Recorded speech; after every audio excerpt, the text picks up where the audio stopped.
যেই সন্তানটা শহীদ হয়ে গেল, আজ আমার ভাই দুনিয়ায় জীবিত, আমি বুঝতে পারি আমার ভাইয়ের কি কদর। যেই ভাইটা, যে ভাই হারিয়ে গিয়েছে, আপনাদের এই জাতকর্ণ পাড়ার তুফাজ্জল নামের একটা সন্তান হারিয়ে যায় কি যায় নাই? ও মুসলমান, 4 ভাইয়ের মধ্যে 3 ভাই দুনিয়ায় জীবিত। তুফাজ্জল নামের সন্তানটা দুনিয়ার মধ্য থেকে বিদায়। আমরা উলামায়ে কেরাম বানিয়াচঙ্গের সমস্ত উলামায়ে কেরাম একত্র হয়ে রাত্রে 9টা বাজে চলে গেলাম প্রত্যেকটা শহীদদের চেহারা দেখার জন্য।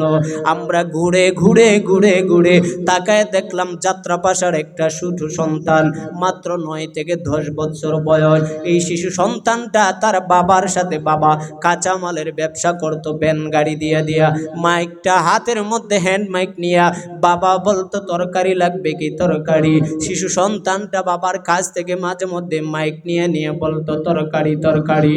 আজকে সেই জানু মিয়ার সন্তান, যাত্রাবাসার এই 9 বছর না 10 বছরের সন্তানটা মাথার মধ্যে গুলি আবদ্ধ হয়ে 5ই আগস্ট বাংলার জমিনে থানার সামনে ইন্তেকাল করে শাহাদতের পেয়ালা পান করেছে, ঠিক কিনা? শুধু তা নয় রে মুসলমান, আল্লামা শায়েখ মুখলিসুর রহমান সাহেবের বাড়ির পাশে যেই তুফাজ্জল, তার গলার মধ্যে গুলিটা আবদ্ধ হয়েছে।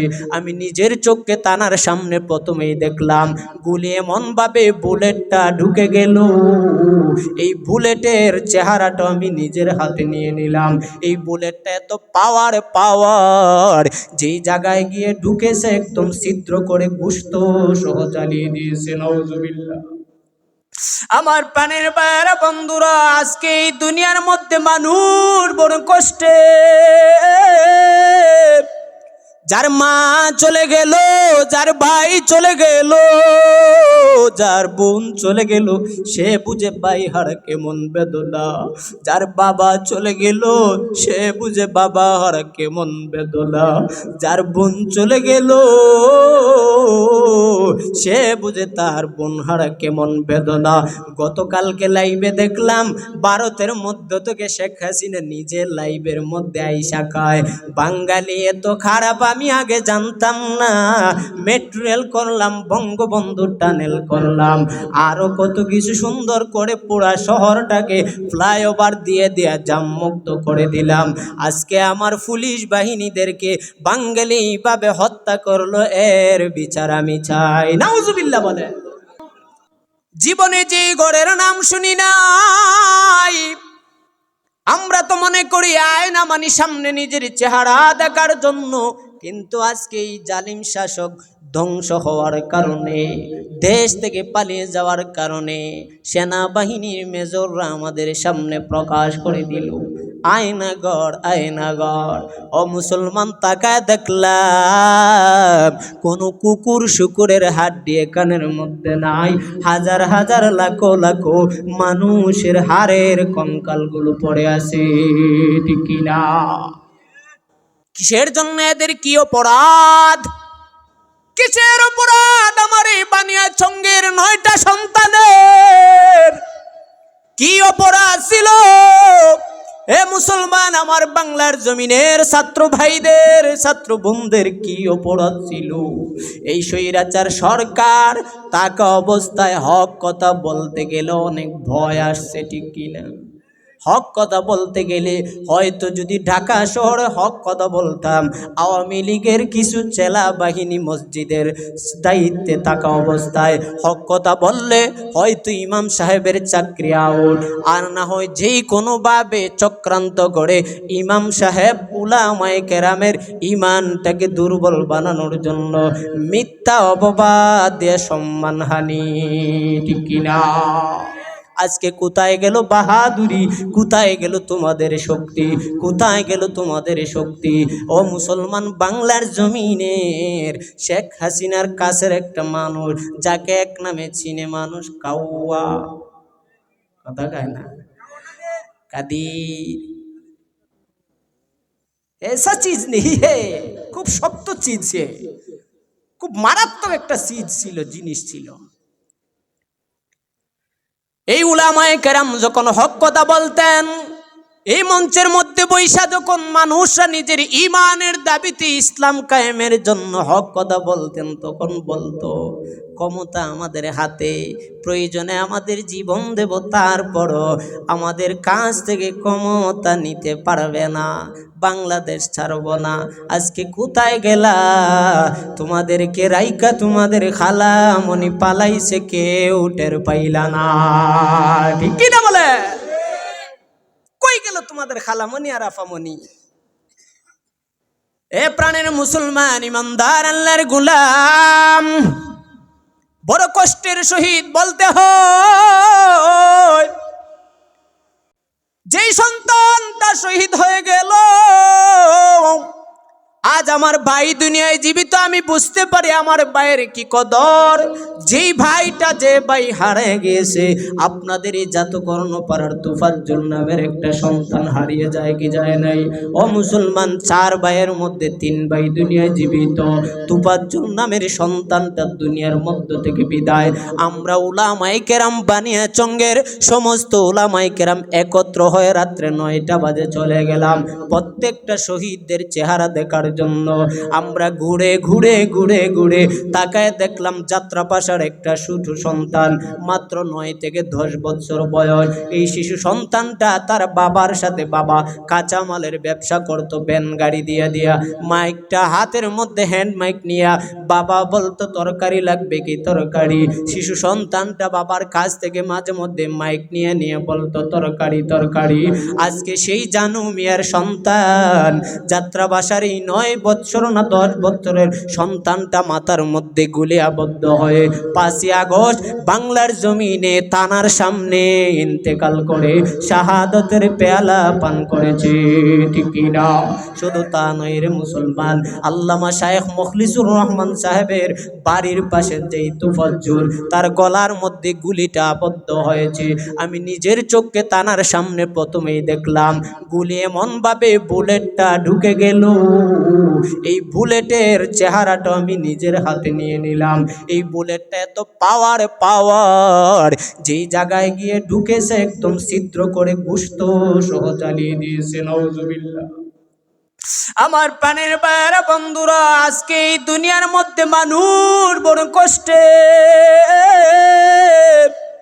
যার মা চলে গেল, যার ভাই চলে গেল, যার বোন চলে গেল, সে বুঝে ভাই হারা কেমন বেদনা। যার বাবা চলে গেল, সে বুঝে বাবা হারা কেমন বেদনা। যার বোন চলে গেল, সে বুঝে তার বোন হারা কেমন বেদনা। গতকালকে লাইভে দেখলাম ভারতের মধ্য থেকে শেখ হাসিনা নিজের লাইভের মধ্যে আইসা খায়, বাঙালি এত খারাপ আমি আগে জানতাম না। মেট্রো রেল করলাম, বঙ্গবন্ধু টানেল করলাম, আরো কত কিছু সুন্দর করে পুরা শহরটাকে ফ্লাইওভার দিয়ে দিয়া জাম মুক্ত করে দিলাম। আজকে আমার পুলিশ বাহিনীদেরকে বাঙালি ভাবে হত্যা করলো, এর বিচার আমি চাই। নাউজুবিল্লাহ বলে। আমার বাংলার অনেক ছাত্র জনতা মারা গেল, এর বিচার নাই, পুলিশ কুত্তাদের বিচার চায়। বেশি বাহাদুরি যারা করেছে এদেরকে এমন পিটা পিটেছে, কুকুর কেউ এইভাবে মারে নাই। কথা গায় না? আমাদের বানিয়াচঙ্গের তানা প্রমাণ করে দিয়েছে, শুধু ছাত্র জনতা নয়, আম মানুষ মুরব্বী বাবা পর্যন্ত এসআই সন্তোষের মাথার মধ্যে যতটুক পারছে একটা একটা মুড়া দিয়েছে। ঠিক কিনা বলে? দুনিয়ার মজা এমনই, দুনিয়ার মজা এমনই। আমার ভাইয়েরা বন্ধুরা, বেশি দিন পাওয়ার থাকে না, বেশি দিন টিকে নাই। ফেরাউন টিকতে পারে নাই, নমরুদ টিকতে পারে নাই, আবু জাহেল উকবা সাইবা টিকতে পারে নাই। কারণ মুসলমানের ইমানের পাওয়ার, মুসলমানের ইমানের পাওয়ার যত বাড়বে তত বেঈমানরা ভূমিকম্প শুরু হয়ে যাবে। কথা কয় না? যত মুসলমানের ইমানটা মজবুত হবে তত বেঈমানের ভিতরটা ভূমিকম্পের মতন ভূমিকম্প শুরু হয়ে যাবে, কাঁপতে থাকবে কাঁপতে থাকবে। ডিবি হারুন নাম শুনেন নাই? বিবি হারুনের গত পরশুদিন আমি কল রেকর্ড দেখলাম, ধরা খাওয়ার আগে চিন্তা করলো শেখ হাসিনা পালিয়ে গেল, এখন পর্যন্ত আমি টের পাই না, না হয় পালিয়ে যাইতাম। তৌহিদ আফ্রিদির সাথে তার একটা কল রেকর্ড ভাইরাল হয়ে গেল। এই ডিবি হারুন এত পাওয়ার দেখাইলো, মামুনুল হক সাহেবকে সর্বপ্রথম ডিবি হারুন আঘাত করে হাতের মধ্যে হ্যান্ডকাপ পড়াইছে। আজ সেই ডিবি হারুন বলে বাঙালি এত পাগল, এত উশৃঙ্খল হয়ে গেছে, আমি ডিবি হারুন বের হইতে দেরি, আমাকে বর্তা বানাইতে দেরি না। ঠিক কিনা? ও মুসলমান, পাওয়ার বেশি দিন টিকে নাই, পাওয়ার বেশি দিন টিকে নাই। এই জন্য আল্লাহ বলেন ইন্নাল ইনসানা লাফি খুদ, নিশ্চয়ই সমস্ত মানুষ ক্ষতিগ্রস্ত, সমস্ত মানুষ ক্ষতিগ্রস্ত। এর মধ্যে বড় দামি ওই ব্যক্তি, যেই ব্যক্তিটা ইমানদার, ইমানদার ইমানের পাওয়ার বেশি, ওই ব্যক্তিটা আমি আল্লাহর কাছে বড় দামি, যেই ব্যক্তির ইমানের পাওয়ারটা তত বেশি দামি। এ প্রাণের মুসলমান ইমানদার আল্লাহর গোলাম, অতীত মায়ের নবী দয়ার নবী রাহমাতাল লিল আলামিনের সাথে বেঈমানের গোষ্ঠী জ্বালাইতে কম জ্বালায় নাই, ঠিক কিনা? কিন্তু বদরের যুদ্ধ, ইসলামের প্রথম যুদ্ধ বদরের যুদ্ধ, ৩১৩ জন সাহাবী নিয়া মায়ার নবী দয়ার নবী রাহমাতাল লিল আলামিন যুদ্ধের ময়দানে প্রস্তুত হয়ে গেলেন। আল্লাহর নবী চিন্তায় চিন্তিত হয়ে পড়ে গেলেন, এবার আমার সাথে মাত্র ৩১৩ জন সাহাবী আর লক্ষ লক্ষ সৈন্য দল কাফিরের গোষ্ঠী, আমি নবীর কি হবে, আমার এই লোকদেরকে নিয়ে কি হবে? আল্লাহ বলেন নবী আপনি চিন্তা করবেন না, টেনশন করিয়েন না, ভয় করিয়েন না, যার ইমান যত বেশি পাওয়ার তার সাথে তত বেশি কালেকশন আমার কার।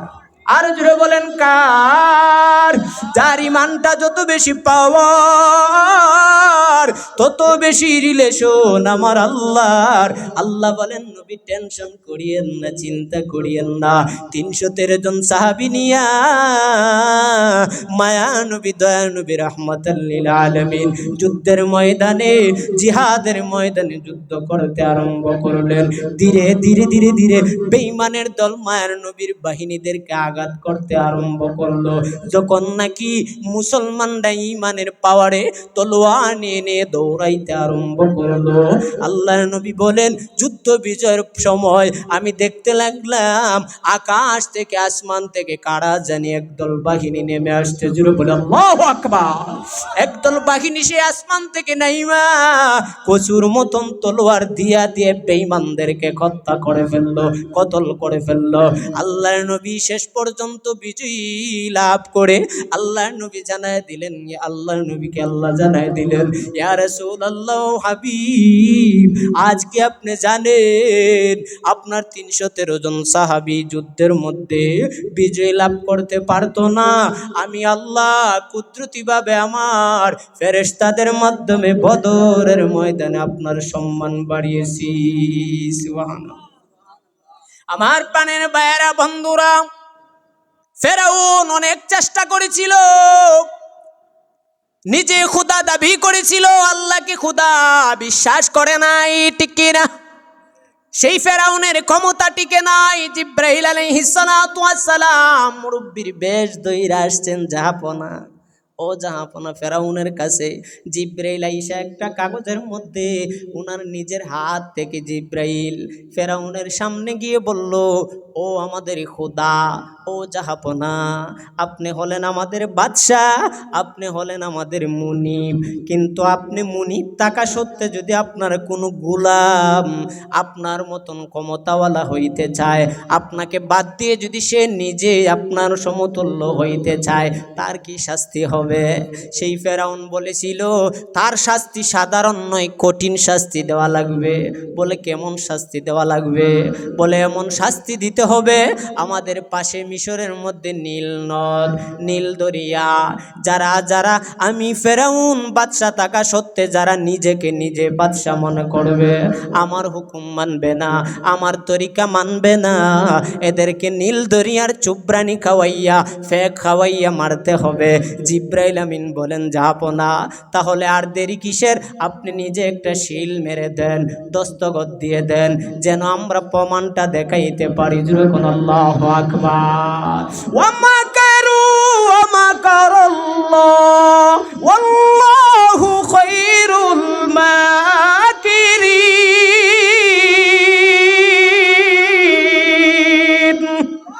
বেঈমান যত কৌশল অবলম্বন করবে, আমার আল্লাহর কৌশলের কাছে শূন্য হয়ে যাবে। জিব্রাইল আলাইহিস সালাতু ওয়াস সালাম হাতের মধ্যে সেই লিস্টিটা নিয়া যখন মূসা নবীর সাথে ফেরাউনের যুদ্ধ আরম্ভ হয়ে গেল, এ তাতারি মহল্লার মুসলমান, এই বানিয়াচঙ্গের যুবক ভাই, বৃদ্ধ বাবারা, ও পর্দার অন্তর আড়ালের মা বোনেরা, তাকায় দেখেন, কথাগুলো খেয়াল করে শুনেন। ক্ষমতা বেশি দিন টিকে নাই। শেষ পর্যন্ত যখন মূসা নবী যুদ্ধের ময়দানে দৌড়াইতেছে সামনে নীল নদ, এই নীল নদের মধ্যে মূসা নবীর সাথে ছিল 12টা গোত্রের 12টা গোষ্ঠী, 12টা দল নিয়ে মূসা নবী দৌড়াইতেছে সামনে নীল দরিয়া। এবার নৌকা নাই, জাহাজ নাই, কিভাবে আমরা নীল দরিয়া পাড়ি দেব, কিভাবে এই নদী পার হব? আল্লাহ বলেন, মূসা পয়গম্বর টেনশন করিয়েন না, হাতের যেই লাঠি, আল্লাহর নামে আপনি বিসমিল্লাহ করে লাঠিটা পানিতে আঘাত করেন। আল্লাহু আকবার। যখন মূসা পয়গম্বর হাতের লাঠিটা সুন্দর করে সেই নীল নদের মধ্যে আঘাত করলেন, ও প্রাণের মুসলমান, আঘাত করতে দেরি 12টা গোত্রের জন্য 12টা রাস্তা হইতে দেরি হয় না। সুবহানাল্লাহ। এবার ফেরাউন কয়, এবার সুযোগ, এবার কি? প্রথম চিন্তা করেছিল মূসা সামনে নীল দরিয়া পালাইবে, কই ধরা দিবে।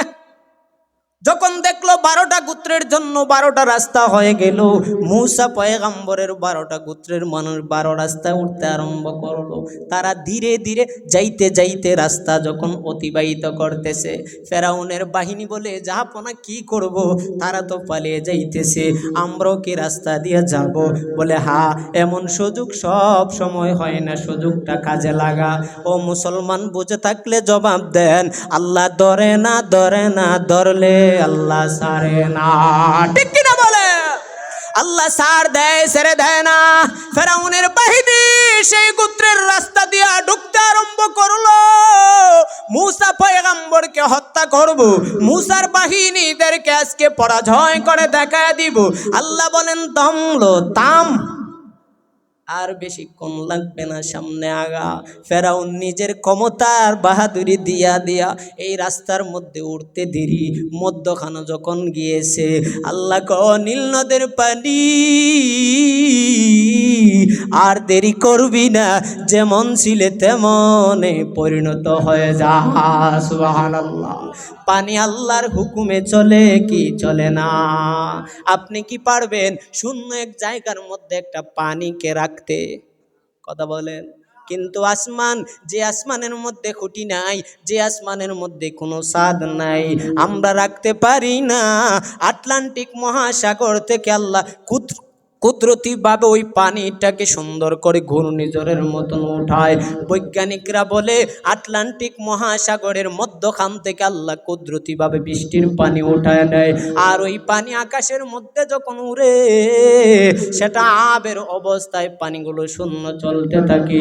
এটা আর কিছুই না, আমার আল্লাহর বড় কুদরতের মহিমা। ঠিক কিনা? আমার প্রাণের মুসলমান ইমানদার আল্লাহর গোলাম, ফেরাউনের বাহিনী তখন নীল নদের মধ্যে পানি যখন একত্র হয়ে গেল, রাস্তা ভেঙে গেল, পানির মতন একত্র হয়ে হেলে ডুলে কলকাইতেছে। যখন ঢেউ হেলতেছে দুলতেছে, পানির মধ্যে ফেরাউনের বাহিনী ঝুলতেছে। একবার নিচে যায়, আবার ঢেউ উপরে উঠায়, আবার তাদেরকে নিচের দিকে নামায়। এ প্রাণের মুসলমান, তারা এইভাবে হাবুডুবু খাইতে মারা গেল। বিচার কার? জোরে বলেন, ধ্বংস হয়ে গেল। এবার মিস্টার ফেরাউন জীবিত। ফেরাউন কো মুসা, ভুল করে ফেলছি বাছা, আর ভুল করব না।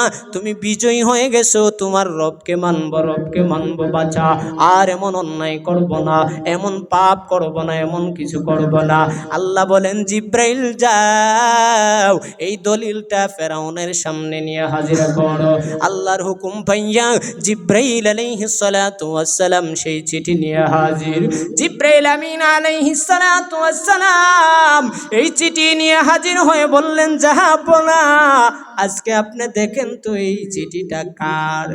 এই ফেরাউন তখন হিমশিম খায়, আহারে এটা তো আর কারো না, আমি দিয়েছিলাম মুরব্বী বৃদ্ধর কাছে, এটা আবার কে? জিব্রাইল আমিন বলেন, আমি হলাম আল্লাহর ফেরেশতা জিব্রাইল। সেই দিন আমি মানুষ ছিলাম না, আমি মানুষ রূপে ধারণ করে গিয়েছিলাম। আল্লাহ তাআলার হুকুম যারা অমান্য করে, গোলাম হয়ে যারা নাফরমানি করে, গোলাম হয়ে যারা তার মুনিবকে ভুলিয়া যায়, তার শাস্তি আপনিই তো বলেছিলেন, নীল দরিয়ায় চুবরানি খাওয়াইয়া মারা হবে। ও ফেরাউন পাপিষ্ট দুশমন, আর দেরি হবে না। এখন মুসার মাবুদকে ডাকলো, মাবুদ আর রেহাই দিবে না। আল্লাহ পাঠাইছে, যেমন যার যেমন শিক্ষা তেমন দিতে হবে। আল্লাহর কসম, সেই দিন আল্লাহ রাব্বুল আলামিন ফেরাউনকে নীল নদের চুবরানি খাওয়াইয়া ফেক মুখের মধ্যে ঢুকাইয়া ধ্বংস করেছে। সুবহানাল্লাহ। ফেরাউনও টিকতে পারে নাই। আবু জাহেল মায়ার নবীকে কূপের মধ্যে পালানোর চেষ্টা করেছিল, সেই কূপের মধ্যে আবু জাহেল পড়েছে, ঠিক কিনা? ও মুসলমান, কিন্তু আজ পর্যন্ত অতীতে বেঈমানরা বেঈমানি করে টিকতে পারেন নাই। আর সাধারণ 17 বৎসরের জালিম শাসক দুনিয়ার সাধারণ মায়ের নবীর উম্মত হইয়া তারা এমন গাদ্দারি করে, এদের ক্ষমতা কেমন ভাবে টিকলো আল্লাহ প্রমাণ করে দিয়েছে। এই বাংলার জমিনে আমার অনেক ভাই যারা শহীদ হয়ে গেল, আজ তারা দেখতে পারলো না বাংলার মানুষ কত শান্তিতে, ঠিক কিনা? এ প্রাণের মুসলমান ইমানদার, এই জন্য আল্লাহ বলেন ওয়ামিলুস সালিহাত, ঈমান যাদের মজবুত। এর পাশাপাশি আমি আল্লাহর কাছে বড় ধামি, ভালো নেক আমল করো। ইন্নাল্লাযীনা আমানু ওয়া আমিলুস সালিহাত কানাত লাহুম জান্নাতুল ফিরদাউসি নুজুলা। আল্লাহ তাআলা বলেন, ইন্নাল্লাযীনা আমানু ওয়া আমিলুস সালিহাত, যারা ঈমানদার এবং ভালো নেক আমল করনেওয়ালা, আল্লাহ বলেন কানাত লাহুম জান্নাতুল ফিরদাউসি নুজুলা, আমি আল্লাহ এদেরকে জান্নাত দিয়ে দিব, আমি আল্লাহ এদেরকে জান্নাতের মেহমান হিসেবে কবুল করে নিব। সুবহানাল্লাহ। আমার প্রাণের ভাইয়েরা, বন্ধুরা, তাহলে ঈমান আমাদের মজবুত রাখার দরকার আছে কি নাই? আমাদের আমলটা ভালো রাখার দরকার আছে কি নাই? আল্লাহ তাআলা আমাদের সবাইরে কবুল করুন। হযরত এসে গেছেন, আল্লাহ তাআলা যেন আমাদের বানিয়াচঙ্গের শায়েখকে আল্লাহ তাআলা হায়াতে তৈয়বা দান করে।